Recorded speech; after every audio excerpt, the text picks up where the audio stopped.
Hi, I'm Susie Dingle, and I'm on Balboa Island in Southern California, Newport Beach. I'm here to show you some of the charming little cottagecore type gardens that I found here. Some of them are strictly cottagecore, others are reminiscent of it. But they're all very charming, and I hope you enjoy this visit to Balboa Island. I've been visiting this island for years, and I always enjoy seeing how the gardens change throughout the years. They are small gardens, and that's part of the charm of them. Okay, let's go see what we can find.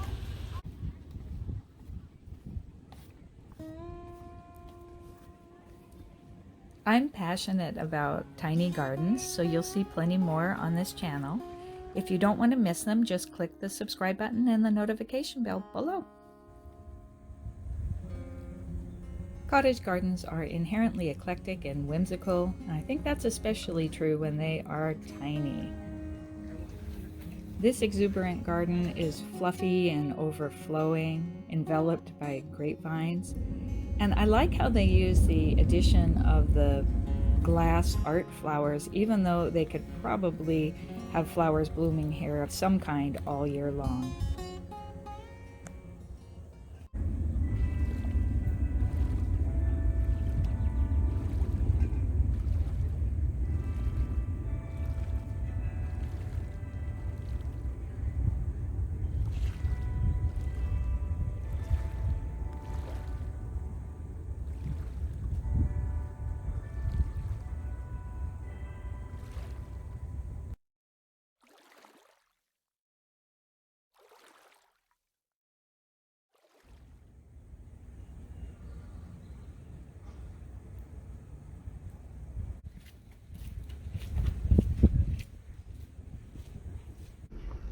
The foundation plants of this adorable brick dollhouse barely qualify as a cottage garden, but they're in scale with the structure.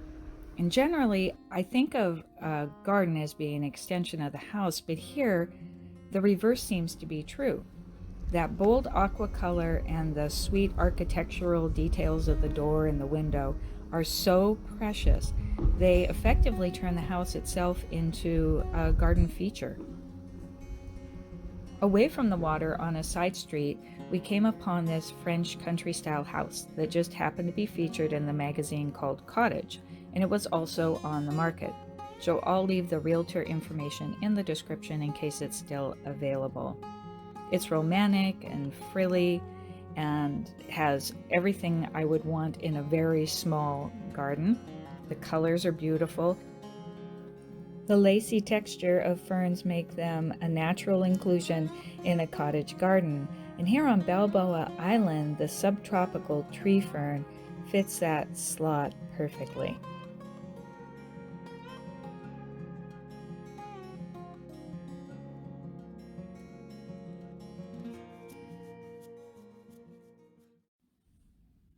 What first attracted me to this humble cottage was a butterfly. Then I noticed the beautiful color blue that we see so often here in the cottages, and also the collection of containers and resilient seaside plants.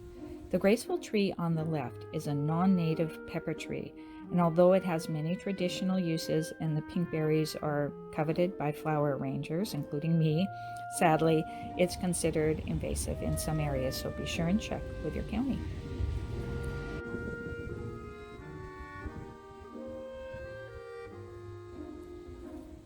On the island, these entry gardens are sometimes the only outdoor area, and they often face the water. So patios are an integral part of the Balboa cottage garden. This brick patio has a balance of formal and informal plants, but the weathered furniture and accessories create a relaxed and effortless outdoor room.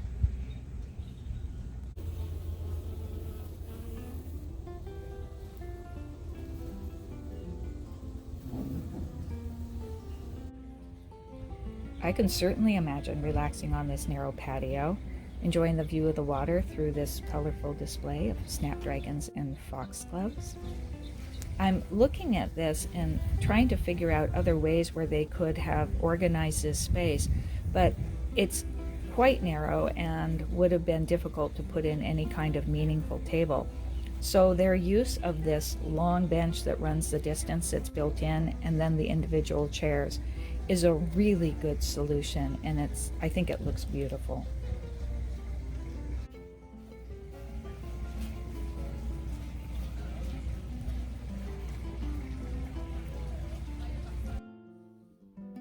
We still find homes that have no patios or furniture at all, and they are often bordered with low clipped hedges and then packed with English cottage plants such as roses, hydrangeas, and camellias.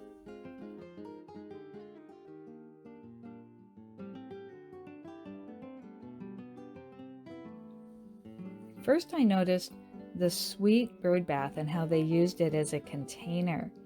And then I noticed the window next to it that's reflecting the water and that oldie worldy lamppost across the street. Here is a relaxed and homey and well lived in space, and it shows by using more ground cover and fewer pavers. You don't have to sacrifice one for the other in a small space. And you can consider using other types of ground covers such as thyme or chamomile, or making your design more formal if you like.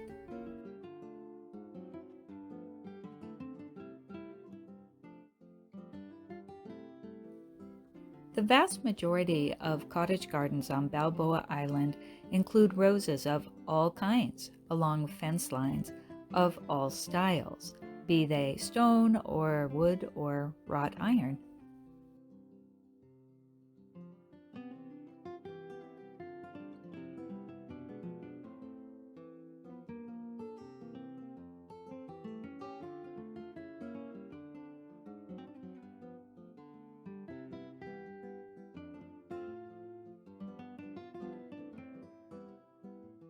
This home that was built in 1924 is on the historical registry.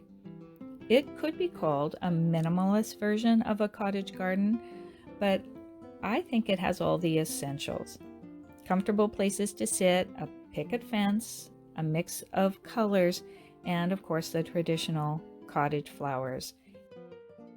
Elsewhere on the island, I found examples of other quintessential cottage elements: a weather vane, a boat, and a cat. Until next time, keep dreaming in the garden.